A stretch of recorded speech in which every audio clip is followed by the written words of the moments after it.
Sabay-sabay natin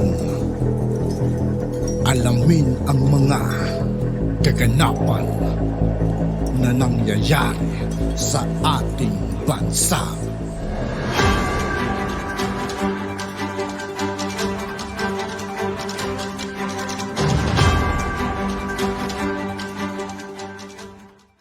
Yo, what's up mga kaibigan? This is I2K po again. Ngayon nandito ulit tayo sa channel ni Pinas Trending Now TV. Dito naman ulit tayo magbibigay ng komento at reaksyon. Kaya samahan nyo ako guys. Let's go!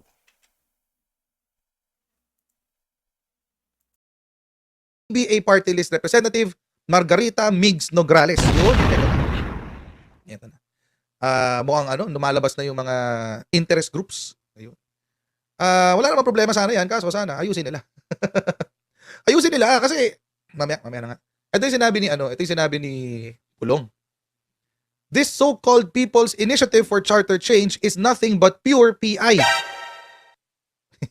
Play on words ba yan? Mura ba yan yung PI na yan? Malamang sa malamang. Pure PI daw eh.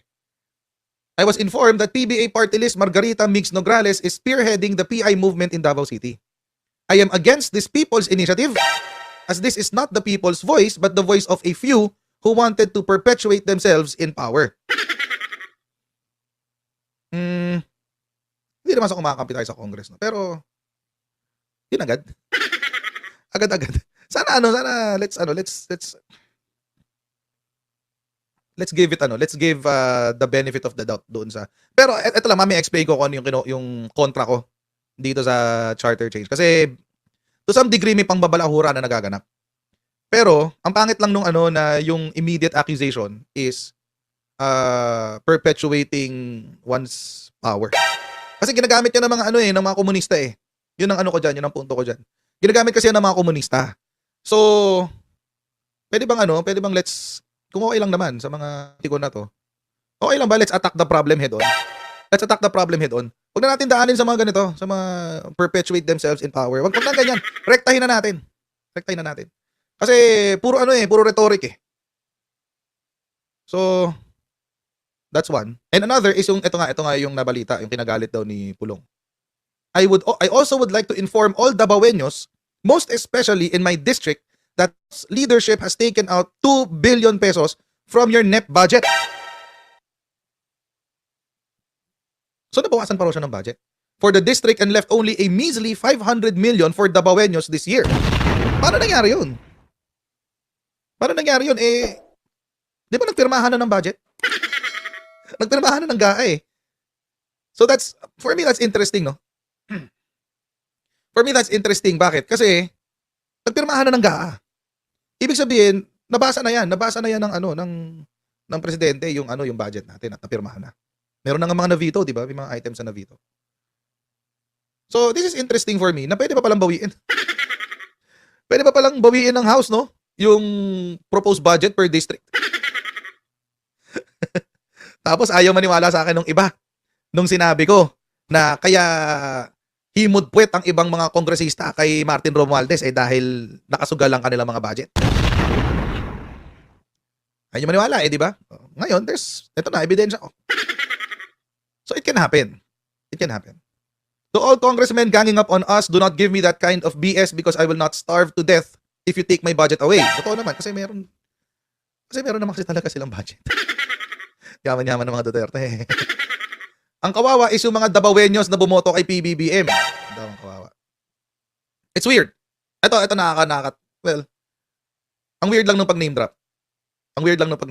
Parang, really? Sino ba? Siya ba ang House Speaker? Rektahin nyo kasi. Ayaw nyo, di ba? Rektahin na. Ang weird lang. Ito parang, I was with him until this point. Dito sa punto na to. I also heard from reliable sources that even the senators are explicitly requested to refrain from putting projects in my district. Yun ang claim. Hindi ako luluhod sa inyo para mabigyan ng proyekto, lalo na at may 30% pang kinukuha ang isang pekeng Panginoon. Again, ang kawawa ay ang mahal kong mga Dabaweño. I have kept my silence all through these months since I do not want my constituents to suffer from the dirty politics of the House of Representatives. To all Dabaweños, do not sell your soul for a mere 100 pesos or 10,000 in exchange for your signature. If you want to follow the minions of the person dreaming to be great in Congress to perdition, that is your choice. Constructive criticism. Okay lang ba yan? Constructive criticism. Sana dalawang pagkahiwalay na statement na lang to. Kasi medyo medyo magulo kasi yung messaging. So, constructive criticism, sana pinaghiwalay na lang yung People's Initiative tapos yung pagtanggal sa budget niya. Yeah, constructive criticism. Sana lang. Pero siguro susunod, ganun ang mangyayari. Pero, again, mga kutsero, it's hard to validate eh. Hindi natin masabi kung, of course, respect given to Congressman Pulong. This is his claim. Ito yung claim niya. Na anong unang claim? Ang unang claim ay si Mix Nograles daw ang nagsi-spearhead o ang namumuno sa pagpapapirma ng People's Initiative sa Davao City. So that's the first claim. Doon, kontra daw siya dahil it will perpetuate them yung mga politiko in power. Sino ba nagbe-benefit kapag mayroong kung sakali man magkaroon ng charter change, who will benefit? Di naman I mean, yung sa sistema na gustong gawin ng House of Representatives ngayon, sino magbe-benefit? House of Representatives. To which he is part of. Tama siya sa House eh. So hindi ko alam. I mean, and this is this is yung yung alleged pagtanggal daw ng budget nila from 2 billion to 500 million. Laki ng binawas 1.5 billion. Laki ng binawas. Now, again, this is the second claim. Ito yung pangalawang kiniklaim ni Pulong. And this cannot be confirmed. Hindi natin makukumpirma to unless magsalita ang House o ang magpakita ng mga dokumento si Pulong. So, again, it's weird na pwede palang mangyari yun.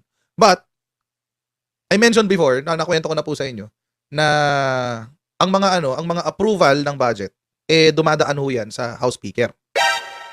So, hindi naman talaga nakukuha yung actual na pera. I mean, hindi yan ibibigay 2 billion, bibigay ko kay Congressman ganito. Hindi ganon. Ang mangyayari dyan, merong proyekto na isusulong si Congressman. Tapos si Congressman, si House Speaker, pag-aaralan niya kung pwede bang pondohan yun, yung proyekto na yun. Tapos, from the allotted budget na 2 billion, ipapadisburse yung amount necessary para makover yung kanyang proyekto. Ganun ho yun. So, ang malabo ho dito, hindi ho natin alam kung ang inalot ba sa kanya nung una ay 2 billion tapos after ng mga hearing bumaba ito sa 500 million. Kasi mga kutsero, NEP to. NEP budget. Ano po yung NEP? National Expenditure Plan. National Expenditure Plan. Ibig sabihin po, kapag ikaw sa proseso ho ng paggawa ng budget, si DBM ay gagawa ng National Expenditure Plan. Paano niya ginagawa ho yun?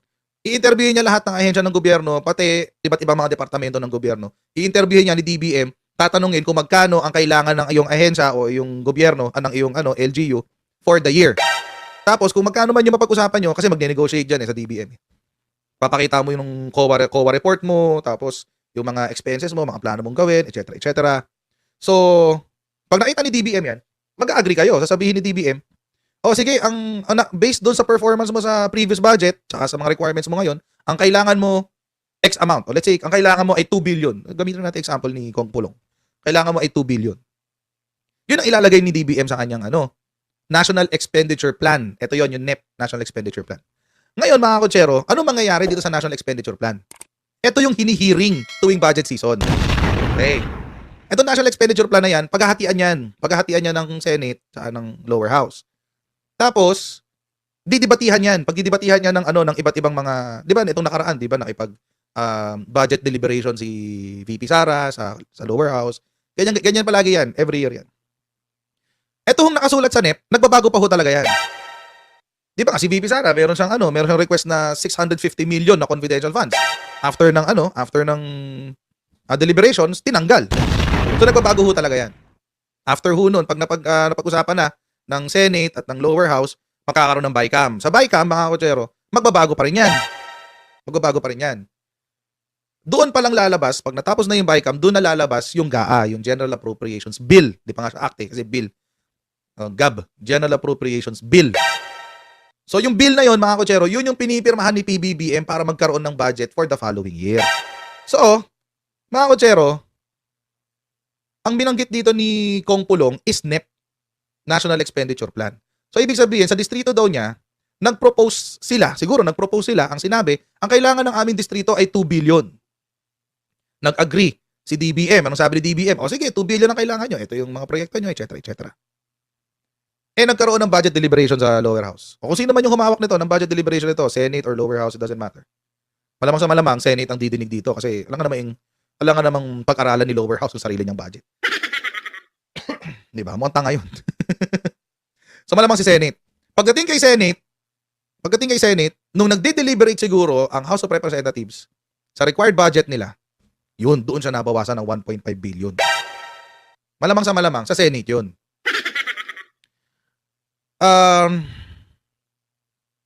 Which now brings us to a question.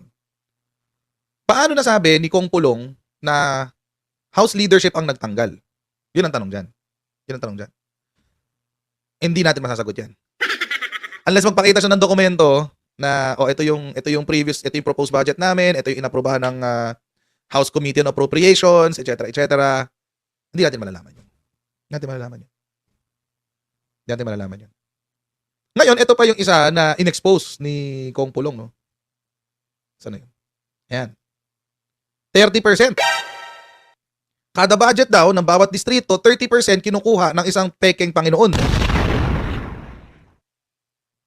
Ano ibig sabihin nun? So, ibig sabihin yung 2 billion, babawasan pa to ng 30%? Yun ba yung ibig niyang sabihin? Yung 2 billion, babawasan pa ng 30%. So, magkano yun? 24 million? Ganun ba? Ilan ba ang 10% ng 2 billion is what? 200 million. So, 600 million. Laki Si Aisha nagsabi 600 million. 30%?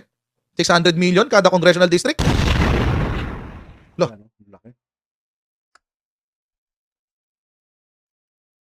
At yun nga po mga kaibigan, dito po nagtatapos ang ating reaction video. Muli ako po si I2K ng Sundalo ng Tunggalo. Maraming salamat sa patuloy na pagsuporta. Yeah, peace out.